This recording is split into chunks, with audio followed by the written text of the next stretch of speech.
महाराष्ट्रामध्ये मी वारंवार सांगतोय, आज आम्ही अग्रलेखात सुद्धा सांगितलेलं आहे, सामनाच्या महाराष्ट्रामध्ये गेल्या 3 वर्षापासून लॉ अँड ऑर्डर ज्याला आपण म्हणतो, कायदा आणि सुव्यवस्था ही वाऱ्यावर आहे. सरकार निवडणुका, सभा संमेलन, उत्सव,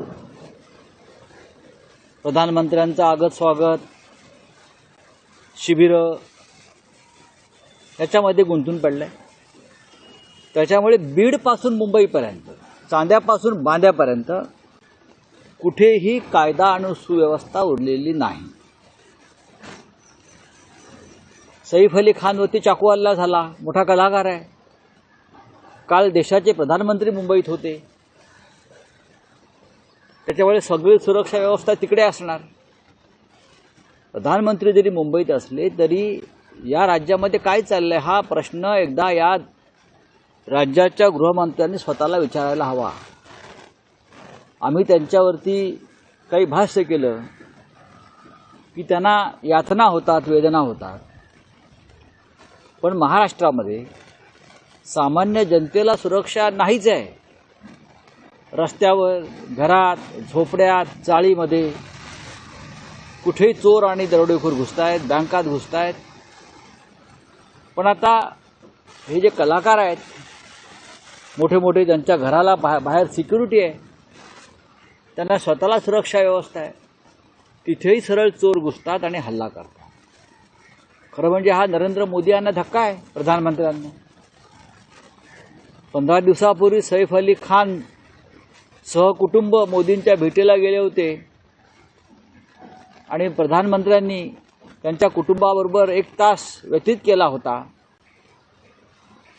आणि त्यानंतर सैफ अली खानवरती हल्ला झाला. तो चोराने केलाय, कोणी केला हा पुढला प्रश्न. पण या राज्यामध्ये कोणीही सुरक्षित नाही. महिलांना रस्त्यावर फिरणं मुश्किल झालेलं आहे. हे राज्याच्या गृहमंत्र्यांनी समजून घेतलं पाहिजे.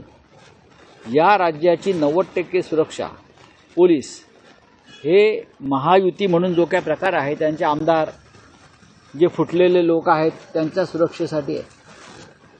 कोणी साधा आमचा उपशाखा प्रमुख जरी फोडला तरी त्याला 2 गनर दिले जातात.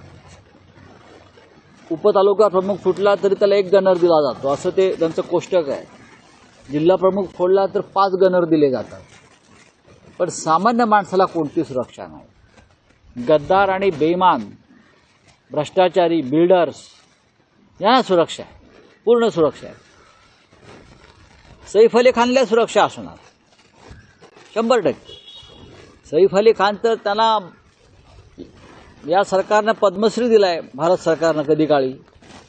तर पद्मश्री किताब असलेल्या व्यक्तीला सुद्धा मुंबईमध्ये सुरक्षित राहता येत नाही, हे आज पुन्हा एकदा दिसलं. आता ह्याच्यावरती कोण काय भाष्य करणार? पोलीस तपास करतील, चोराला पकडतील.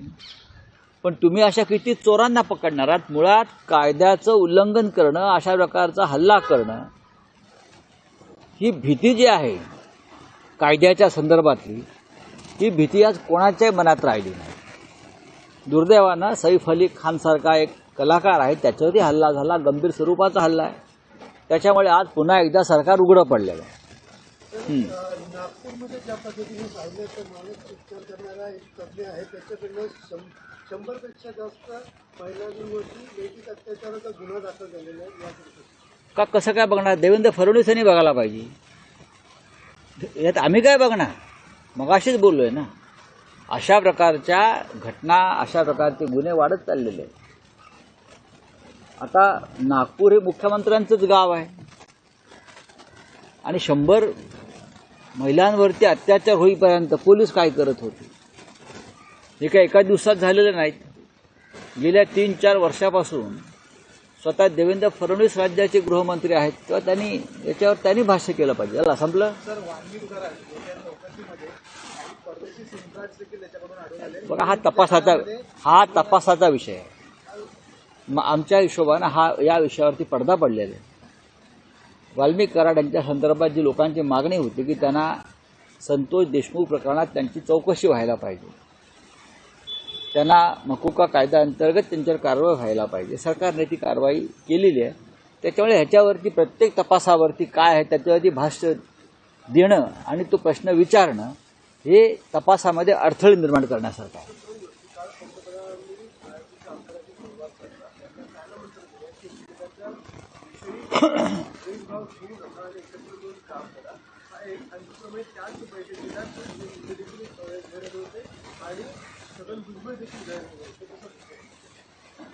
प्रधानमंत्र्यांचे भाषण आपण काळजीपूर्वक पहा.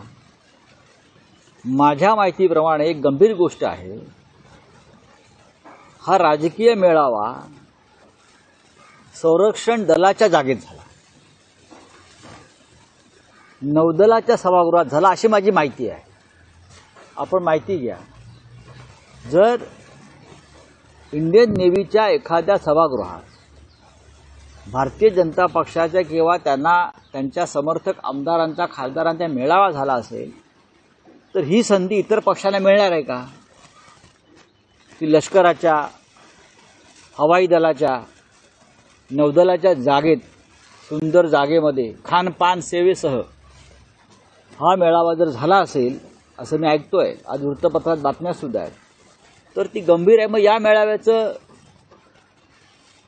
पैसे कोणी भरले?